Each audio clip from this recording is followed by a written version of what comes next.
Hari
Brahma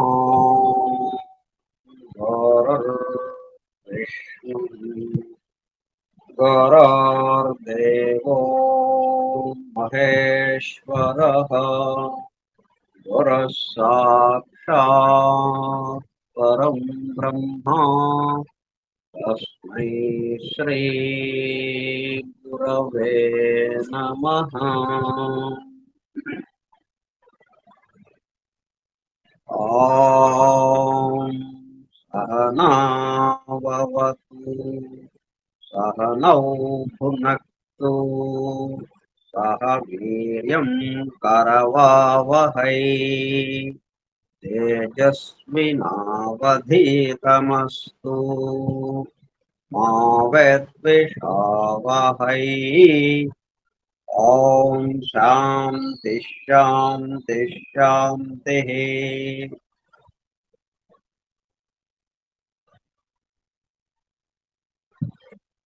Vasudeva doctor William 30/9/2025 మంగళవారము రాత్రి 9 గంటల సమయం.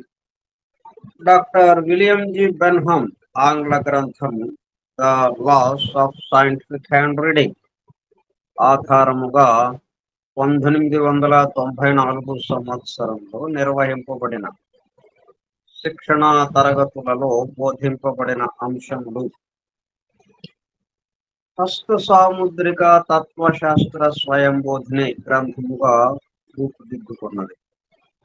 ప్రస్తుతము ఆ గ్రంథము ఆధారముగా నిర్వహింపబడుతున్న గ్రంథ పఠనము, అధ్యయనము, అవగాహన, ఆత్మదర్శనము కార్యక్రమమునకు అందరకు స్వాగతం.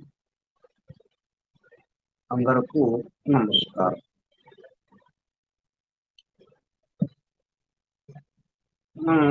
ఎందుకు ఈ శాస్త్రాలు అంటే మనకు సామాన్యంగా ఏం గుర్తుంటాయి? మీకు ఏం లేవండి, డబ్బు లేదండి, చాలా కొద్దిగానే ఉంది డబ్బు అనేటప్పుడు కల్లా ఏమవుతుంది, దాన్ని సంపాదించడానికి మనం ప్రయత్నం చేస్తాం. మన దగ్గర ఫలాంది లేదు అని స్పష్టంగా తెలిసింది మనకి, కాబట్టి ఆ లేని దానికోసం మనం ప్రయత్నం చేస్తాం. అలాగే ఇంట్లో వస్తువులు, ఈ వస్తువులు లేవండి, ఈ వస్తువులు లేవు, ఇక ఆలోచన అలా ఉంటుంది, ఎట్లా కొందామా ఈ వస్తువుని. కొంచెం చేతిలోకి డబ్బులు రాగానే ముందు ఆ వస్తువుని కొనడం, ఇట్లా కొనేదాకా దాని మీద ఆలోచన. ఇట్లా లేనిది ఏదైతే ఉందో మన దగ్గర, దానికోసం మనం ప్రయత్నం చేయటం ఉంటుంది. అట్లాగే మరి మన యొక్క శక్తి సామర్థ్యాలు, మన పట్టుదల, తర్కము, ఇట్లా ఇంకా మిగతా లక్షణాలు, వీటికి సంబంధించి మనకి ఏవి ఉండాలో, ఏవి ఉంటే మనం సాఫీగా మనకు ముందుకు వెళ్ళగలుగుతాము, అవి ఉన్నాయా, ఇవి లేవండి అని మనం దాన్ని చక్కగా లెక్కలు వేసుకుని పరిశీలించి విశ్లేషణ చేసుకుని, ఇదిగో ఇవి మన దగ్గర లేవు అని కనుక మనకు అర్థమైతే అప్పుడు అవి వాటి కోసం మనం ప్రయత్నం చేస్తాం. ఎందుకు మనం ఈ డబ్బు కోసము, వస్తువుల కోసము మనం ప్రయత్నం చేస్తున్నాం గానీ, ఇందులో స్పష్టంగా తెలిసింది మనకి అది మన దగ్గర లేదు. మన దగ్గర తక్కువగా ఉన్నాయి అన్నది తెలిసింది గాబట్టి, ఉద్యోగం చేయట్లేదండి.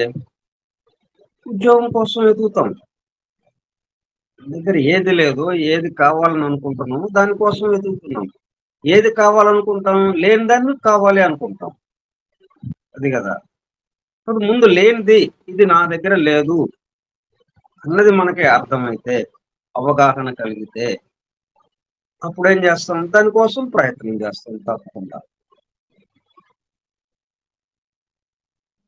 మరి ఆధ్యాత్మికంగా సాధన చేస్తున్నారంటే అర్థం ఏంటి? దానికి సంబంధించి నా దగ్గర లేదు.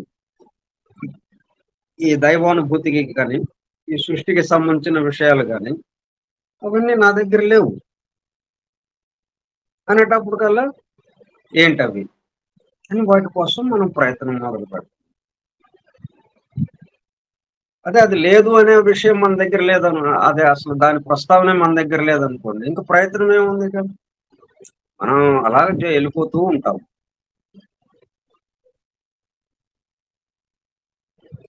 అట్లాగే మనం ఇప్పుడేంటి, మనం ఎలాగా నిర్ణయాలు తీసుకుంటున్నాం? ఎలా తీసుకోవాలి?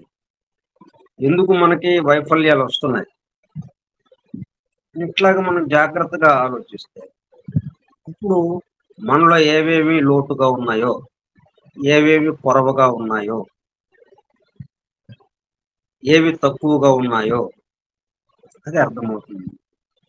ముందు అది అర్థమైతే ఫస్ట్ ఆఫ్ ఆల్ ఏం కావాలి మనకర్థం? మన దగ్గర ఉన్నది ఉన్న వాటిల్లో ఇవి తరుగ్గా ఉన్నాయి. సరుకులున్నాయి. ఒకసారి చూడండి సరుకులు లేనివి తెచ్చుకుందాం అంటాం గానీ, ఉన్నయి తెచ్చుకుందాము అని అంటామా? కందిపప్పు 3 కిలోలు ఇంట్లో ఉన్నాయి. ఇంకా రాయండి కందిపప్పు 3 కిలోలు కాకుండా ఇంకా రాయండి అని అన్నాం గదా మనం. అక్కర్లేదు. నెక్స్ట్ ఇంకేంటి? మినపగుళ్ళు కొద్దిగానే ఉన్నాడు. ఒక పావు కిలో, 100 గ్రాములో ఉంటాయంతే. అయితే అది 2 కిలోలు రాయండి. అది గదా మనం చేస్తున్న పని. అట్లాగా దగ్గర ఫస్ట్ ఆఫ్ ఆల్ లేదు. ఏంటి లేదు? ముందది తేల్చుకోవాలి మనం. ముందు మన దగ్గర ఏంటి కొరవగా ఉంది? ఏంటి తరుగుదలగా ఉంది? అది అర్థమైపోతే మనకి దాని కోసం ప్రయత్నం మొదలు. అట్లా మన దగ్గర ఇది తరుగుగా ఉంది. ఇవి లేవు అని ఈ జ్యా జ్యోతిషం గాని, లేకపోతే అష్ట సాముద్రికం గాని, ఈ 2 శాస్త్రాలు మనకి అలాగా ఉపయోగపడతాయి. మనలో ఏది తరుగ్గా ఉందో, ఏది కొరవగా ఉందో, ఏది మనం సంపాదించాలో వాటిని మనకి తెలియజేస్తూ ఉంటారు. అందుకు ఈ శాస్త్రాలు మనం అధ్యయనం చేస్తున్నాం. అంటే మనలో లేనిదేంటో, తరువుగా ఉన్నదేంటో, తక్కువగా ఉన్నదేంటో, ఏది లేకపోవటం వల్ల మనం ముందుకు వెళ్ళలేకపోతున్నామో, అభివృద్ధి చెందలేకపోతున్నాము. అవి వివరంగా మనకు తెలుస్తాయి. ఈ శాస్త్రాలు మనకు తెలియనప్పుడు, మనకు ఆ వివరం మాకు తెలిసిందా ఇదిగో దీనివల్ల నేను ముందుకు ఇది నా దగ్గర లేదండి. ఇది కొరవగా ఉండడం వల్ల నేను ముందుకు అడుగు వేయలేకపోతున్నాను అని మనం అనుకోగలుగుతున్నామా? ఏదో దురదృష్టం అండి. ఆ గ్రహాలు బాగోలేదు మాకు. మా పట్ల గ్రహాలు సరిగ్గా ఇది లేదు. అందువల్ల మా జీవితం ఇట్లాగా అయిపోతోంది అని అనుకోవడమే గాని, నాలో ఇది తరుగ్గా ఉంది. నాలో ఇది తక్కువగా ఉంది. కాబట్టి ఈ తక్కువ దాన్ని, ఈ తరుగుదలని భర్తీ చేసుకోవడం ఎట్లాగా? అన్నది ముందు తరుగుదల తెలిస్తే, దాన్ని భర్తీ చేయడం ఎట్లాగా అనేది ప్రయత్నం మొదలుపెడతాం. దానికి ఈ శాస్త్రం మనకు ఉపయోగం. లేతే మనం మన పనులన్నీ మానుకొని, ఓ రోజుకు ఒక అరగంట దీనికి కేటాయించుకొని నేర్చుకోవాల్సిన అవసరం లేదు గదా! ఎందుకంటే ఇదిగో దీనివల్ల మనం బొటన బ్రేలు గురించి తెలుసుకుంటూ ఉన్నాము. Big or large thumb. ఈ బొటన బ్రేలుకి సంబంధించిన ఫోటో ఒకటి దాదాపు అన్ని రకాలవి ఒక 10 రకాలు ఉన్నాయి. అవి ఫోటో ఒకటి పెట్టాను ఈ గ్రూప్ లోనే. టెలిగ్రామ్ దాంట్లో మీరు చూడండి తర్వాత. మనం చెప్పుకుంటున్నవి సంబంధించి దాంట్లో మీకు ఎలా ఉంటాయి ఏంటనేది తెలుస్తుంది. తర్వాత చూద్దాం. మనకి ఏదైనా కానీ మనకి దాని వివరం తెలుసుకునేటప్పుడు పెద్దది, చిన్నది, మధ్యస్థం ఇట్లా ఈ 3 మనకి అందుబాటులో ఉంటాయి. ఏదైనా కానీ పెద్దది, అన్నిటికన్నా పెద్దది, అన్నిటికన్నా చిన్నది, ఈ రెండిటికి మధ్యస్థంగా ఒకటి. ఇట్లా 3 రకాలుగా. అందుకే మనకి గుణాలు కూడా సత్వ, రజస్, తమో గుణాలు ఇట్లాగా వస్తుంది. ఇట్లాగా పెద్దది చూడంగానే మనకి అరచేయి కన్నా ఈ బొటన బ్రేలే మనకు కనిపిస్తుంది చూడంగానే. మామూలుగా అయితే ప్రత్యేకంగా ఒక వేలు కనపడకూడదు మనకి. మొత్తంగా కలిపి చేయి ఉంది అంతే. అదెప్పుడు అన్నీ ఒకే విధమైనటువంటి ఎంతవరకు ఉండాలో అంతవరకు పొందికగా ఉంటే మనకి ఒకటి ఎక్కువ ఉండదు, ఒకటి తక్కువ ఉండదు. మధ్యస్థంగా ఉండవలసిన విధంగా ఉంటాయి. ఇప్పుడు చూడంగానే మనకి ముక్కు కనిపిస్తుంది ఒకటి ముఖంలో. అది ప్రత్యేకంగా ఉన్నట్టుగా అయిపోతుంది. అట్లాగే ఈ చేయి అంక చూడంగానే మనకి థంబ్ కనిపిస్తుంది. బొటన వ్రేలు చాలా పెద్దదిగా ఉంటుంది. Big or large thumb. అదేం తెలియజేస్తుంది మనకు. స్వభావం యొక్క శక్తి ఎక్కువగా ఉండి పనులు చేయడంలో హెడ్ కంట్రోల్ చేయడం ఫోర్స్ ఎక్కువ. అంటే ఇక్కడ హార్ట్ సెంటర్, హెడ్ సెంటర్ 2 రకాలైన కేంద్రాలు పనిచేస్తున్నాయి ముందు. అంటే రెండిట్లో 2 పనిచేయవు. ఏదో ఒకటి డామినెంట్ గా ఉంది, ప్రిడామినెంట్ గా ఉంది. ఒకటి దాని వెనక ఉండి పనిచేస్తూ ఉంటాయి 2 సెంటర్స్. 2 పనిచేయటం అంటే పెద్ద ఘర్షణ అయిపోతుంది. ఒక్క అడుగు ముందుకు వేయలేడు. ఇప్పుడు హార్ట్ సెంటర్ లీడింగ్ తీసుకుంది అనుకోండి, అది పనిచేస్తూ ఉంది అని అంటే ప్రేమతత్వంతో ఉండటం జరుగుతుంది. హెడ్ సెంటర్ లీడ్ తీసుకుంది అనుకోండి, హెడ్ సెంటర్ బాగా పనిచేస్తుంది అంటే ప్రయోజనంతో పనులు చేయటం అనేది ఉంటుంది. పూర్తిగా వాస్తవిక ప్రపంచంలో ఉంటాడు. అంటే ఎమోషన్స్ కి వీటికి గురికాడు. ఆవేశాలకి, భావోద్వేగానికి ఇట్లా గురికాడు. నేట్రమూర్ లాగా ఉండడు. నేట్రమూర్ ఏంటి? భావోద్వేగము, ఆవేశము. పేదవాళ్ళని చూస్తే వాళ్ళకి ఏదో సహాయం చేయాలని, పేద పిల్లని చూస్తే వాళ్ళ ఇంటి పక్కన ఏదైనా పేద పిల్ల ఉంటే ఆ అమ్మాయిని పెళ్లి చేసుకుందాం అనుకుంటాడు, ఆమెకి సహాయంగా ఉంటుంది అన్నట్టు. అది నేట్రమూరికి సంబంధించిన లక్షణం. అట్లా భావోద్వేగాలు, ఆవేశాలు ఏమాత్రం ఉండవు. ఇతరులతో వ్యవహరించేటప్పుడు ఎంతవరకు అంతవరకు. అతనితో ప్రయోజనం ఉంటేనే అతనితో వ్యవహరించడం, ప్రయోజనం లేకపోతే వ్యవహరించడం. వాస్తవిక ప్రపంచంలో ఉండడం, మధ్యస్థంగా ఉండడం అంటే. లార్జ్ థంబ్ అనేటప్పుడు కల్లా ఎక్కువ శక్తి ఉంటుంది, ఫోర్స్. అప్పుడేముంది? హెడ్ కంట్రోల్ చేయడం ఉంటుంది. సామాన్యంగా లీడింగ్ లో ఉంటారు. సెంటిమెంట్స్ చాలా తక్కువ, కఠిన హృదయులుగా ఉండవచ్చు.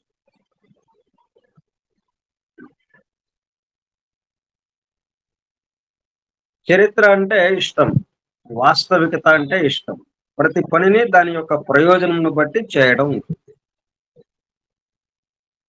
అయితే లీడర్స్ లో మరి ఇట్లాగే ఉండాలి కొంచెం, లేకపోతే ఆ సంస్థ దెబ్బతింటం జరుగుతుంది. ప్రేమతత్వంతో ఏముందలే అని ఎట్లా పడితే అలాగా చేసేస్తుంటే మొత్తం అది కుప్పకూలిపోతుంది ఆ సంస్థ. ఒకటి సంస్థకి హెడ్‌గా అందుకని ఇప్పుడేంటి చేశారు మనకి దివ్యజ్ఞాన సమాజాన్ని ఇద్దరికీ అప్పగించారు. అంటే బ్లావెట్స్‌కి ఫస్ట్ అసలు ఎన్నుకున్నదామెని. ఆమె చేత పనులు చేపిస్తున్నారు. కానీ సంస్థ అనేటప్పటికల్లా ఆమె చేతుల మీద పెట్టల. ఎందుకంటే ఆమె భావోద్వేగాలెక్కువ. సెంటిమెంట్స్, భావోద్వేగం.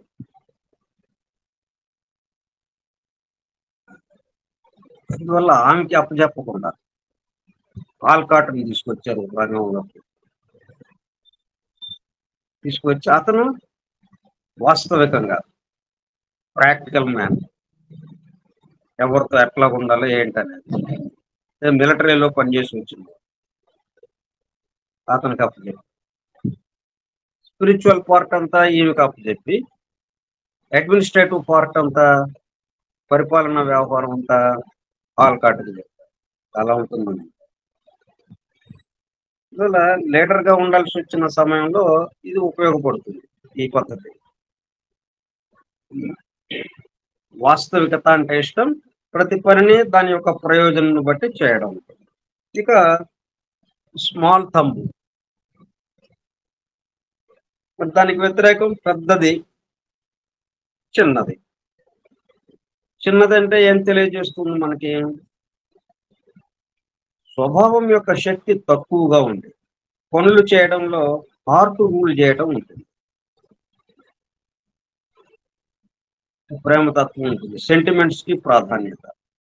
వాస్తవికత ఏమాత్రం ఉండదు. అపేక్షలు ఎక్కువగా ఉండి, ప్రేమ, కరుణ, జాలి, దయ, ఇతరుల కష్టమును చూచి బాధపడే స్వభావంతో ఉంటారు. త్వరగా హృదయం ద్రవించడం ఉంటుంది. ఇతరుల అభిష్టం మేరకు పనులు చేయడం ఉండవచ్చు. ఇప్పుడు చక్కగా ఇది సరిపోయింది మనకి. ఆల్కాట్ ఒక పక్కన బిగ్ ఆర్ లార్జ్ థంబ్ వాస్తవికతంగా, వాస్తవికంగా ఉండే వ్యవహారంగా. ఇక స్మాల్ థంబ్ బ్లవర్స్‌కి. హెలెనా, పెట్రోనా బ్లవర్స్‌కి. మొత్తం సెంటిమెంట్స్ ప్రాధాన్యత. వాస్తవికత తక్కువ. అపేక్షలు ఎక్కువగా ఉండి, ప్రేమ, కరుణ, జాలి, దయ, ఇతరుల కష్టం చూసి బాధపడే స్వభావంతో ఉంటారు. దీంతో ఎన్నో కష్టాలు తెచ్చుకుందామె.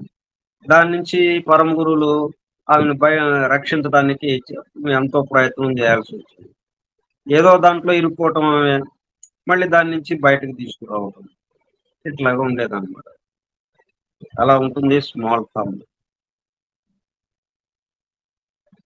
సామాన్యంగా శృంగారము, ప్రేమ పట్ల అయిష్టత, ప్రేమ, ఆపేక్షలు అన్నిటిలో అందమును చూడడం, కవిత్వం, ఆప్యాయతలు, సామాజిక విలువలకు ప్రాధాన్యత, వీటి వల్ల వాస్తవికత తగ్గి లోక వ్యవహారములలో వెనుకంజ వేయడం ఉంటుంది.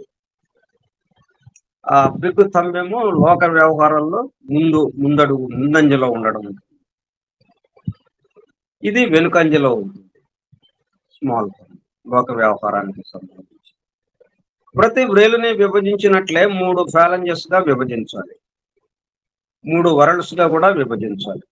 అంటే మనకి ఒక కణుపే కదా ఉంది. 2 భాగాలే వస్తాయి కదా! అంటే దాని దిగువన ఉన్నది కూడా మనం మూడో భాగంగా పరిగణనలోకి తీసుకోవాలన్నమాట.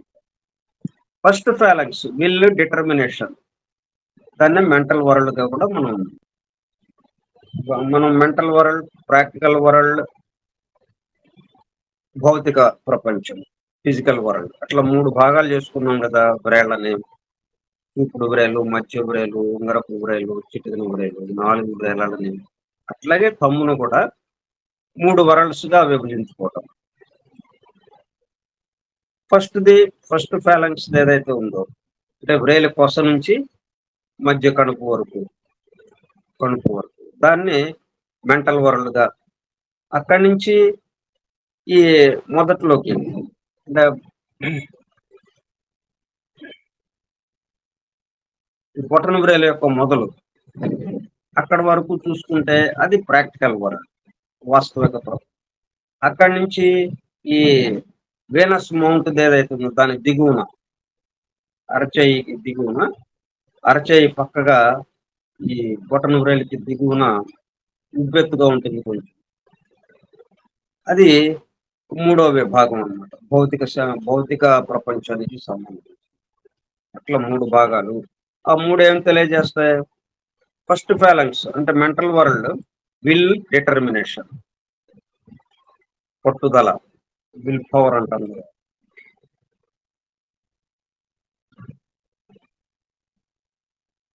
దృఢ సంకల్పం. అట్లాగే రెండో ఫాలంక్స్ లాజిక్ అంటే ప్రాక్టికల్ వరల్డ్‌కి సంబంధించింది. థర్డ్ ఫాలంక్స్ వీనస్ మౌంట్ స్థానం అన్నమాట అది. లవ్, సింపతి, ప్యాషన్ అంటే ఫిజికల్ వరల్డ్‌ని తెలియజేస్తుంది. సక్సెస్ రావాలన్నా, సక్సెస్ అవుతారో లేదో తెలియాలన్నా థంబ్ ద్వారా తెలిపే క్వాలిటీస్‌ని పరిశీలించాల్సి ఉంటుంది. అంటే మిగతాయన్నీ చూసి ఇతనికి సక్సెస్ రావడానికి అంటే జయం పొందుతాడు అని మనం ఒక నిర్ణయానికి వచ్చినప్పుడు థంబ్ దగ్గర కొంచెం దెబ్బతింటే ఇంకా సక్సెస్ రాదు. అవకాశం ఉన్నా గాని దగ్గరికి వెళ్లి ఓడిపోతాడు. ఫెయిల్యూర్ అయిపోతుంది. ఫెయిల్యూర్స్ వస్తుంటాయి. అపజయాలొస్తాయి. దగ్గరగా దాకా గెలుస్తాడని అనుకుంటాం. జయిస్తాడనుకుంటాం. చిట్ట చివరిలో టర్న్ అయిపోతుంది. ఎందుకంటే అది ఈ బొటన వ్రేలు ద్వారా ఆ విషయం మనకు తెలుస్తుంది.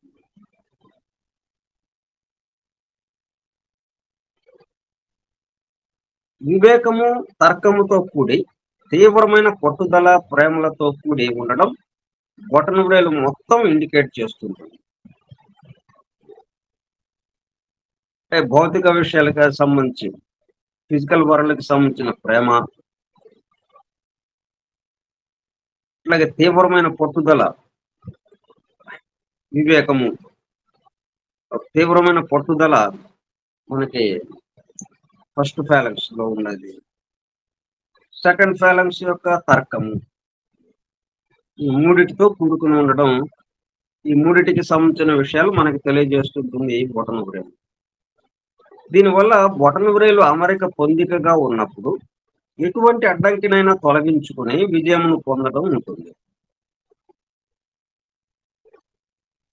బొటనవ్రేలు ఉండే పొజిషన్ బట్టి 3 భాగములుగా విభజించవచ్చు. ఆ 3 భాగాలు ఎట్లా విభజించామో ఈ బొమ్మల్లో ఉంటాయి మీకు. తర్వాత చూడండి. 1 హై సెట్ థంబ్. కానీ బొటనవ్రేలును విడదీసినప్పుడు జూపిటర్ ఫింగర్ అంటే చూపుడు వేలు, థంబ్ ఈ బొటనవ్రేలు మధ్య గ్యాప్ తక్కువ. మనం వ్రేళ్ళు ఇలాగ చాపండి అని అంటాం అనుకోండి. అలా చాపినప్పుడు ఈ చూపుడు వ్రేలుకి, ఈ బొటనవ్రేలుకి మధ్యన ఎంత గ్యాప్ ఉంది? ఒక్కొక్కళ్ళకి ఏమవుతుంది? ఈ చూపుడు వేలుకి అతుక్కున్నట్టుగా ఉంటుంది. దగ్గరగా ఉంటుంది. ఇంకా ఎంత చాపినా ఇంక అంతే. దగ్గరగా అతుక్కున్నట్టు ఉంటుంది. ఒక్కొక్కళ్ళకి చాలా దూరంగా ఉంటుంది.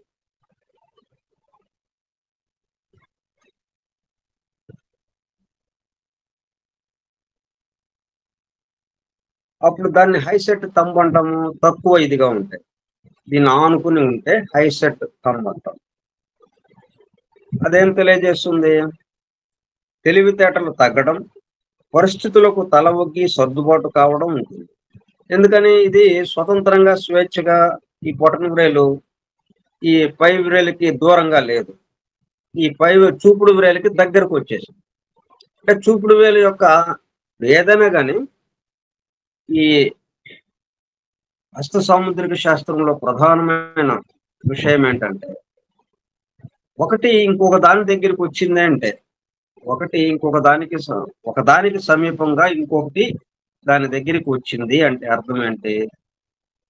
దేని దగ్గరికైతే అది వచ్చిందో దాని యొక్క కెపాసిటీ, దాని శక్తి సామర్థ్యాలు చాలా ఎక్కువగా ఉన్నాయని అర్థం. ఆకర్షించేస్తుంది. తన చుట్టూ ఉన్న దాన్ని ఆకర్షించేటప్పుడు కల్లా ఆ వీక్‌గా ఉన్నయన్నీ దగ్గరకొచ్చేస్తున్నాయి. మనం సుడి ఏర్పడిందనుకోండి, పెద్ద గాలి వచ్చేసింది. గాలి దుమారం రేగింది. చూస్తుండగానే అంతా మామూలు ప్రశాంతంగానే ఉంది. ఆల్ ఆఫ్ సడెన్ గాలి దుమారం వచ్చేసింది. వచ్చేటప్పటికల్లా ఒకచోట సుడిలాగా ఏర్పడింది. అప్పుడేంటి దూరంగా ఉన్నయన్నీ ఆ సుడిలోకి ఆకర్షింపబడతాయి. ఇవన్నీ దూసుకుని దీంట్లోకి వచ్చేస్తా ఉంటాయి. అంటే దీని శక్తి ఎక్కువగా ఉండటం వల్ల, ఈ సుడి యొక్క శక్తి ఎక్కువగా ఉండటం వల్ల ఆ చుట్టూ ఉన్నాయని దీని దగ్గరికి వచ్చేస్తాయి. అట్లాగా ఈ చూపుడు వేలు యొక్క బలం ఎక్కువగా ఉండడం వల్ల, అంటే వ్రేళ్ల యొక్క బలం ఎక్కువగా ఉండడం వల్ల ఈ థంబ్ ఏమైంది, తను స్వతంత్రంగా ఉండలేక దీని దగ్గరగా వచ్చేసింది, ఆకర్షితులై.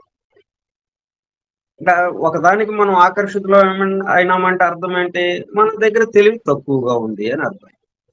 మన దగ్గర తెలివి ఉందనుకోండి, వాడి దగ్గరికి మనం ఎందుకు వెళ్తాం? పోయ్, మాకు తెలుసులే అని మనం దర్జాగా నిలబడి ఉంటాం ఇక్కడ. ఇంకోటి వైపుకి మనం ఆకర్షితులం అవుతామంటే మన దగ్గర ఏదో తక్కువ ఉంది, ఆ తక్కువ ఉంది వాడి దగ్గర ఉంది కాబట్టి మనం వాడి దగ్గర పొందుదాం అన్నట్టుగా మనం అవతల వాడి పట్ల ఆకర్షితులవుతాం. ఈ ఇట్లా ఈ విషయం మనం జాగ్రత్తగా గుర్తుపెట్టుకోవాలి.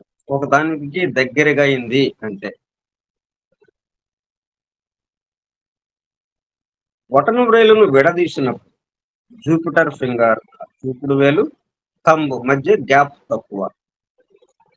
చూపుడు వేలుకి బొటన వ్రేలుకి మధ్యన ఉన్నటువంటి ఖాళీ స్థలం చాలా తక్కువగా ఉంది. దానివల్ల ఏమైంది అంటే అది ఎందుకు వచ్చింది, అట్లా తక్కువగా ఎందుకు వచ్చింది? వాటిలో తెలివితేటలు లేవు. తెలివితేటలు తగ్గడం, పరిస్థితులకు తలవొగ్గి సర్దుబాటు కావడం ఉంటుంది. పశువు వలె మూర్ఖంగా ప్రవర్తించడం ఉంటుంది. అంటే లీడర్స్ ఏం చేస్తారు? ఇటువంటి వాళ్ళని దగ్గర పెట్టుకుంటారు. అంటే ఎదిరించడం కాకుండా చెప్పినట్టు చేస్తారు ఇది.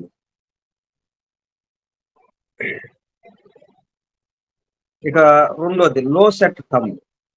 బొటన వ్రేలును విడదీసినప్పుడు జూపిటర్ ఫింగర్ అంటే చూపుడు వ్రేలు, థంబ్ బొటన వ్రేలు, ఈ రెండిటి మధ్యన స్పేస్ చాలా ఎక్కువ ఉంటుంది.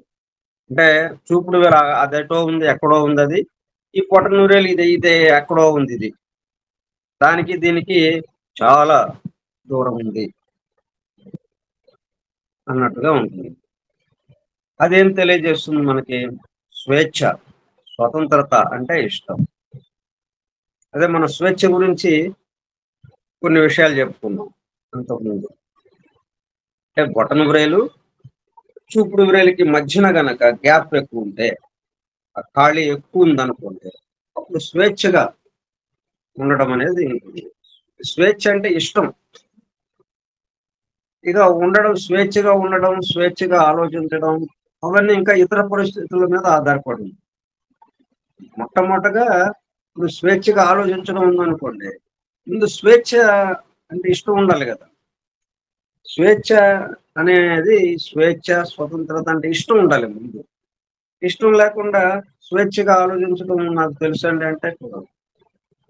ముందు దాని పట్ల ఇష్టత ఉండాలి. మనం దేంట్లో చేరినా కానీ దాని పట్ల ఇష్టత ఉంటే అప్పుడు అది నేర్చుకోవడానికి, దాంట్లో మనం ముందుకు వెళ్ళడానికి వీలవుతుంది. కాబట్టి ముందు స్వేచ్ఛగా వీడు ఆలోచించాలంటే స్వేచ్ఛ అంటే ఇష్టం ఉండాలి వాడు. ఈ స్వేచ్ఛ మనకి మనం ఆలోచించడం ఎందుకు? ఊరికే అదొక అనవసరంగా ఆయాసపడటం ఎందుకు? కునుడు ఆలోచిస్తాడు, వాడు ఆలోచించి ఇలాగా చేయి అంటాడు, మనం అది చేద్దాం, హాయిగా ఉంటుంది మనకి. మళ్ళీ అదంతా ఎందుకు శ్రమ అని బద్ధకస్తులకు ఉన్నారనుకోండి. అప్పుడేంటి, వాడికి స్వేచ్ఛగా ఆలోచించే విషయం ఉన్నప్పటికీ ఇక్కడ స్వేచ్ఛగా లేదు, ఇక అవకాశం లేదు, ఇంకా వేస్ట్ గా పడి ఉంటుంది అంతే. ఎందుకంటే స్వేచ్ఛ అంటే ఇష్టం అనేది లేదు వీడి దగ్గర. స్వేచ్ఛ అంటే ఇష్టం లేదు, కానీ పొరపాటున ఏమైందంటే, పొరపాటు అంటే ఆ స్వేచ్ఛగా ఆలోచించడం అనే గుణం మాత్రం ఉంది, స్వేచ్ఛ అంటే ఇష్టం లేదు. ఇట్లా రెండింటి మధ్యన ఘర్షణ, రెండింటికి ఒకదానికొకటి సంబంధం లేకుండా ఉంది. వీటిని సర్దుబాటు చేసుకోవడం. కాబట్టి స్వేచ్ఛ, స్వతంత్రత అంటే ఇష్టం, ఉదారత్వము, తాను స్వేచ్ఛగా ఉంటూ ఇతరులు కూడా స్వేచ్ఛగా ఉండాలనుకోవడం, కష్టాలలో ఉన్నవారిని ఓదార్చి కావలసిన సహాయం చేయడం, ఇది లో సెట్.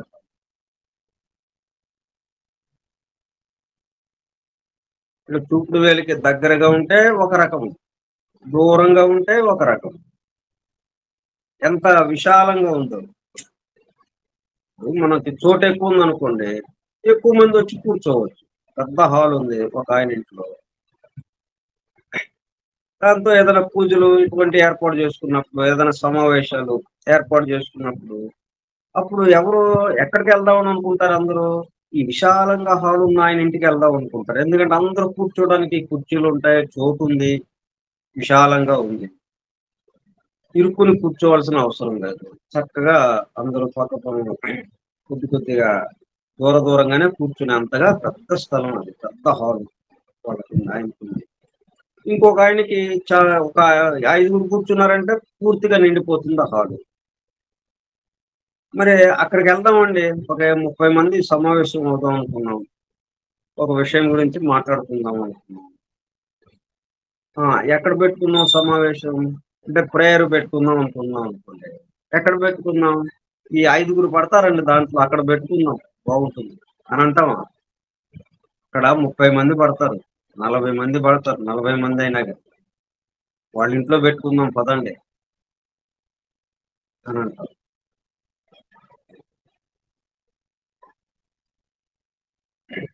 ఈ లో సెట్ తంబు అంటే తక్కువ ఆ, చోటు ఉన్నది. High set thumb. High set thumb అంటేనేమో తక్కువ చోటు, లో సెట్ తంబు అంటేనేమో ఎక్కువ చోటు.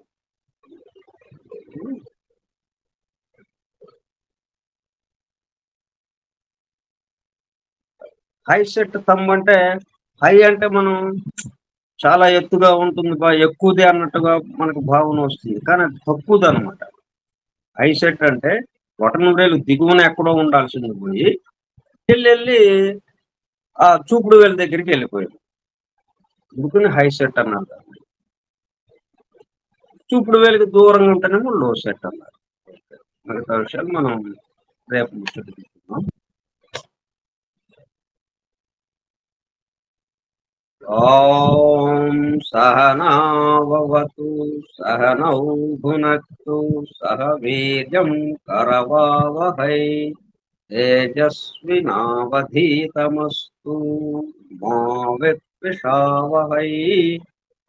ఓం శాంతి శాంతి శాంతి. స్వస్తి ప్రజాభ్యః పరిపాలయంతాం న్యాయేన మార్గేణ మహీం మహిషాః. గోబ్రాహ్మణేభ్యः శుభమస్తు నిత్యం. లోకాः సమస్తాः సుఖినో భవంతు. లోకాः సమస్తాः సుఖినో భవంతు. లోకాः సమస్తాः సుఖినో భవంతు. ఓం శాంతి శాంతి శాంతి. వాసుదేవ.